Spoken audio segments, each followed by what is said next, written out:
Hello everyone, welcome back to the channel. In today's video, I'm going to show you how to fix Verizon cold party temporarily unavailable.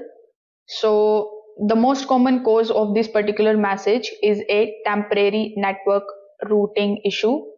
So even if your phone shows the signal bars, your connection may not be fully stable. So in this situation, you just have to first of all turn on the airplane mode by swiping down the notification bar, or you can also open the settings of your device. In your settings, the very first option would be of the airplane mode. So you just have to turn on the airplane mode. After that, wait for the 10 seconds and then you just have to turn it back off. So this particular step alone is going to force your phone to reconnect to the Verizon network and refresh call routing. So in many cases, this alone going to solve the problem. Now, if the message continues, you can just simply restart your device completely. Phones sometimes maintain the unstable network sessions, which affects the outgoing calls. So in order to restart your device, simply just long press the power button. Over here you will see the restart option.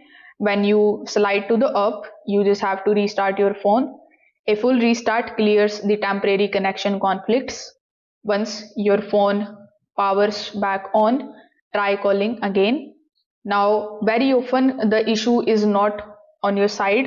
The other person's phone may be switched off, out of coverage, or in the airplane mode, or experiencing the signal issues. So you can also wait for a few minutes and retry the call. Next, you can also check very basic call conditions. Just make sure that you are dialing the correct number. Confirm that your call blocking settings are not interfering. The incorrect configurations can sometimes trigger the call failures. So you can try all of these methods and see if the message is gone. If this video helped you out, make sure that you like this video and subscribe to the channel. Thanks for watching.